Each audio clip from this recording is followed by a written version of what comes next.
अनेकांकडून मूकमोर्चा काढला जात आहे. त्या प्रकरणात काल 2 आरोपींना अटक केलेली आहे. आणि जर आपण हे प्रकरण बघितलं तर पोलिसांच्या अपयशावर खूप प्रश्नचिन्ह होतं. नाही, संतोष देशमुख सरपंचाचा खून आणि त्यानंतर झालेल्या आरोपीची म्हणजे आरोपी फरार होणं, गुन्हा दाखल होण्यास विलंब होणं आणि सुरुवातीला खून होण्याच्या पूर्वी या प्रकरणामध्ये पोलिसांची भूमिका, हे सर्वच एक पोलिसांच्या कार्यक्षमतेवर, पोलिसांच्या विश्वासार्हतेवर एक प्रश्नचिन्हच निर्माण करणारे आहे. महाराष्ट्र पोलिसांचा नाव आणि दरारा आता गायब होताना दिसतोय. हे दुर्दैवानं म्हणावं लागतं. जो धाक होता, जो दरारा होता, पोलिसांचा एकूणच या राज्यामध्ये किंवा महाराष्ट्रामध्ये नव्हे देशामध्ये एक नावलौकिक होता महाराष्ट्र पोलिसांचा. आता सगळं हळूहळू त्याची घसरण होताना दिसते. हे राज्याचं दुर्दैव आहे. संतोष देशमुखांच्या खून प्रकरणामध्ये पोलिसांनी फार मोठी भूमिका, मी स्पष्ट आरोप करतोय की दिरंगाई केली. आरोपीच्या गुन्ह्यावर पांघरुण घालण्यासाठी काही अधिकाऱ्यांनी बीडच्या प्रयत्न सुद्धा केले. त्या पुढे जाऊन सांगेल की 22 दिवस वाल्मिक कराड गायब होते, फरार होते. यांची माहिती पोलिसांना होती, पण पकडण्यामध्ये सुद्धा वेळकाळूपणा केला. आणि एवढ्या गंभीर अशा गुन्ह्यासाठी एवढी सक्षम आमची पोलीस यंत्रणा ही कुचकामी होताना आम्हाला दिसली. त्याचं फार वाईट वाटलं. जेव्हा शपथविधी नागपूरमध्ये होता तेव्हा वाल्मिक कराड हा नागपूरमध्ये असल्याची चर्चा आहे. असेल, त्याबाबतची माहिती सभागृहामध्ये जितेंद्र आव्हाडांनी मांडली, आमच्या दसांनी मांडली, सुरेश दसांनी. मला कळत नाही की या प्रकरणामध्ये नेमकं काय. एक मंत्री सत्तेतला, दुसरा सत्तेतलाच आमदार, हे सगळं जे प्रकरण फिरतीये, खरं म्हणजे एकामेकावर पुन्हा आरोप दोनही पक्षाची. यातून सरकारमध्ये समन्वय नाही किंवा मुख्यमंत्र्याचा धाक आमदारावर नाही, पक्षप्रमुखांना त्यांची चुप्पी, त्यांचं ती शांतता, राष्ट्रवादीच्या नेत्यांची, की धनंजय मुंडे टार्गेट आहे. धनंजय मुंडेंना वाचवण्यासाठी दुसऱ्या पक्षातले नेते प्रयत्न करतायत. असे अनेक प्रश्न या प्रकरणाभोवती फिरताना दिसत आहेत. त्यामुळं एकूणच आता यावर अधिक चौकशीची दिशा भरकटण्यापेक्षा SITनी आणि CIDनी जे काही आता दोन यंत्रणा काम करतायत या संदर्भात, आणि प्रामाणिकपणे कुठल्याही दबावाला बळी न पडता, कुठल्याही प्रेशर खाली न येता या प्रकरणामध्ये शोध घ्यावा, तळापर्यंत जावं. जी सगळी आरोपी आहेत त्या सर्व आरोपींचा उडबस हे मंत्र्यांच्याकडे होती, त्याचे अनेक पुरावे आहेत. त्यांची जवळीक होती, त्यांच्या घरात वावरत होते. आता हे सगळं होताना ते म्हणतात की माझा संबंध नाही. मी असा आरोप करणार नाही की संबंध आहे का, पण चौकशी झाली पाहिजे, हे मात्र नक्की माझी मागणी राहणार आहे. बीड जिल्ह्याचं जे अर्थकारण आहे त्यामध्ये त्यातनं हा सगळा प्रकार घडला, त्यात पोलीस देखील इन्व्हॉल्व होते. त्यामुळे हे सगळं, हे बघा, तिथे नेमले जाणारे पोलीस तिथल्या नेत्यांच्या मर्जीनं, तिथले नेमले जाणारे नियुक्त सगळ्या नेत्यांच्या मर्जीनं, सगळे मिळून तिथली यंत्रणा. अनेक अधिकारी बीडचे आमच्याकडे येतात त्यावेळेस सांगतात की चंद्रपूर जिल्ह्यामध्ये आलेल्या अधिकाऱ्यांची आम्ही काम करून घेतो, ज्या पद्धतीनं कामं होतात. सुरुवातीला एक अधिकारी सांगत होता, साहेब एवढं काम करायची गरजच काय, आपण 30-40% काम करतात आमच्याकडे, तेवढंच करू. 25% होतात काम, तेवढेच करू, असं एक अधिकारी सांगितलं. म्हटलं हे काय, म्हणजे बीडमध्ये जे काही मिळतं सरकारकडून, निधी मिळतो, बजेटमध्ये तरतुदी होतात, त्यातले निम्मे पैसे सर्व शासकीय यंत्रणा आणि राजकीय नेते मिळून वाटप करून घेतात.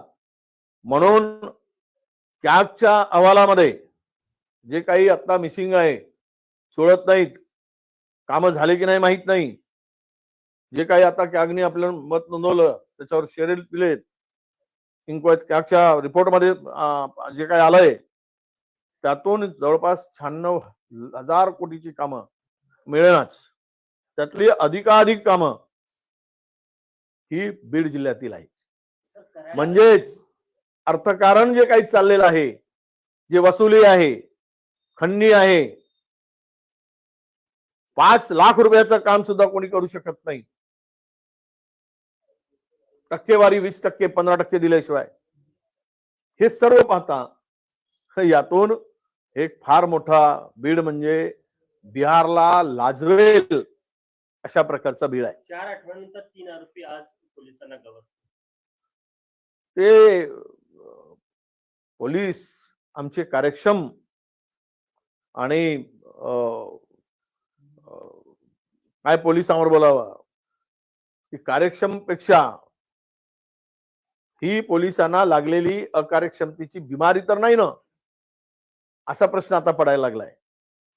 कराडला जीवे मारण्याची धमकी किंवा जीवाला धोका आहे असं म्हटलंय, त्याने काय सांगा? कोणापासून धोका आहे?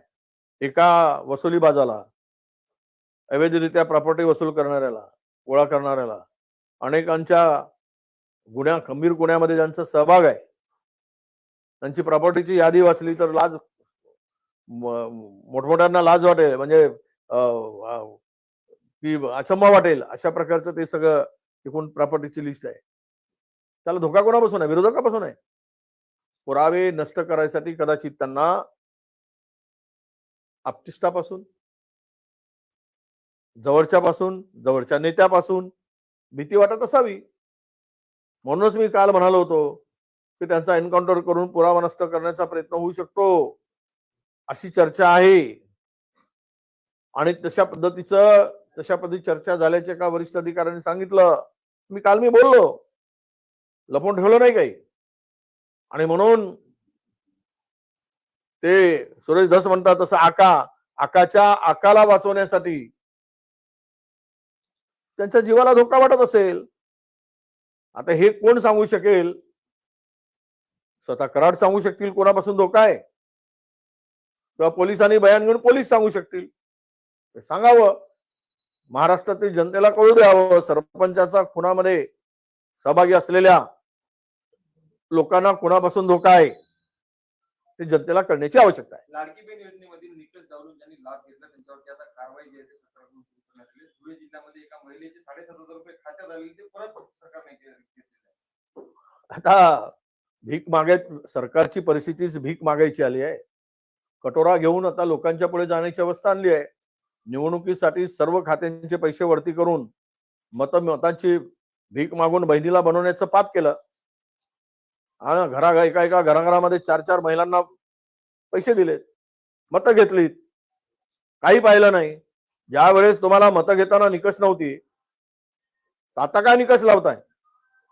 म्हणजे तुमच्या भगिनीची बेईमानी करताय, तुम्ही फसवणूक करताय. हे पाप आहे. यांचा शाप लागेल ना यांना. ज्या पद्धतीनं मतासाठी 1,500 रुपये देऊन सरकारी तिजोरीची लूट करून पैसे मत मिळवली. आता का बेईमानी करताय? काल मी ऐकलंय त्या महिला बाल कल्याण मंत्र्यांचं स्टेटमेंट. ते म्हणतात की ज्यांना 1,000 रुपयाचा लाभ मिळत असेल तर 500च मिळतील, ज्यांना 500 मिळतील त्यांना 1,000 देऊ. आणि जे निकष लावलेत निम्म्यापेक्षा अधिक लाभार्थी महिला यापासून वंचित राहणार आहेत, वगळल्या जाणार आहेत. याचाच अर्थ स्पष्ट आहे की मतासाठी केलेली ही बेदागी होती, बेमानी होती, हे आता स्पष्ट झालेलं आहे. सामनाची भाषा बदलली कशा प्रकारे बघतात? राजकीय समीकरण देखील बदलण्याची शक्यता वर्तवली जाते. हे बघा, एखाद्या कामाच्या संदर्भात कौतुक करणं म्हणजे भूमिका बदलणं असं होत नाही. चांगलं काम झालं असेल तर केले पाहिजेत.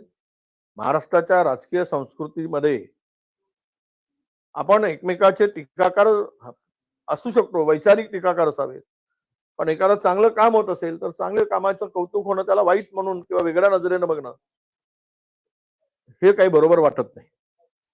मी पण कधी चांगल्या कामाची तारीफ, गडचिरोली सारख्या माझ्या जिल्ह्यामध्ये देवेंद्रजी चांगलं काम करत असेल तर चांगल्या कामाला चांगलं म्हणू, ज्या दिवशी वाईट काम असेल त्या दिवशी त्या कामाला वाईट आहे म्हणू, ही आमची भूमिकाच आहे. आणि ती मोठ्या म्हणजे प्रगल्भ राजकारण्यांनी एक अशी भूमिका ठेवावी, एवढा विरोधकाला विरोध म्हणून ती भूमिका ठेवता कामा नये, असं माझं मत आहे. जितेंद्र आव्हाडांच्या घराची रेकी झाली आहे, पोलिसांनी केली आहे, काय सांगता? तर मी ऐकलंय कुणाच्या इशाऱ्यावरून रेकी होती आहे. जितेंद्र आव्हाड काय आता अतिरेकी आहेत? त्यांच्याकडे काय अतिरेक्याशी संबंध आहे? पुरोगामी व्यक्तींच्या बरोबर जो प्रांजळपणे आणि स्पष्टपणे विचार मांडतो अशा नेत्यांची रेकी होत असेल तर मला वाटतं त्यांना कुठे ना कुठेतरी आवाज बंद करण्यासाठी हा केविलवाना प्रयत्न असू शकतो. गडकरी म्हणतात आमदारांच्या लोकांना थेट आश्रमशाळा वाटू नका, त्याचं हे निरीक्षण असलं पाहिजे, चांगल्या गुणवत्ता असेल तर त्यांना आश्रमशाळा. चांगलं मत आहे, नाही वाटले पाहिजेत.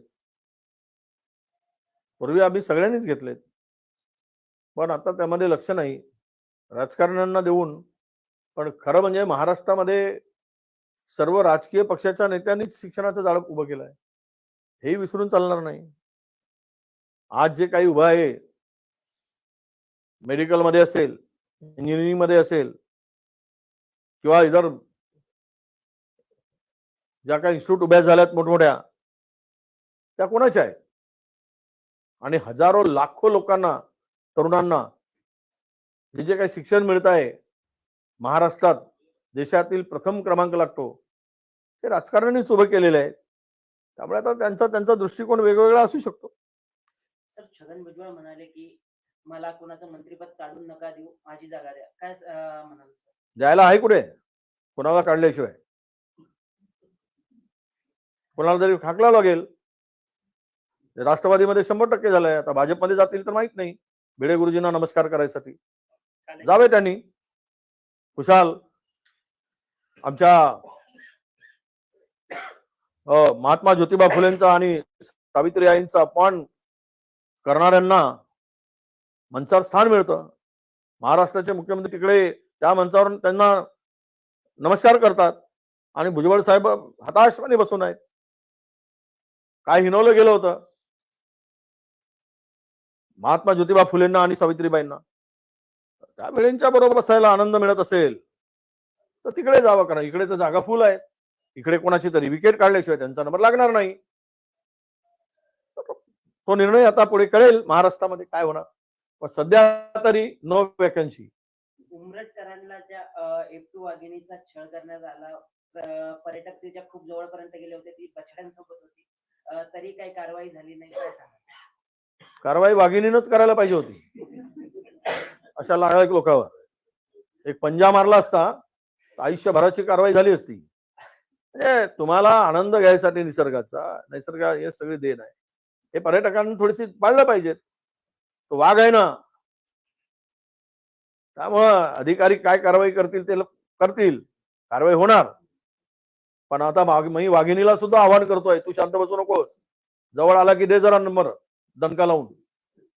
बीडमध्ये अजूनही आरोप प्रत्यारोप सुरू आहे, जे काही घडामोडी त्या प्रकरणात होत आहेत, त्याचा सब कुछ पालकमंत्री पदाचा आरोप आहे काय? झालं ना. आता 26 जानेवारी येत आहे, 25ला होईल, 26ला जातील, झेंडा फडकून येतील, 27ला पुन्हा काही बदल होईल.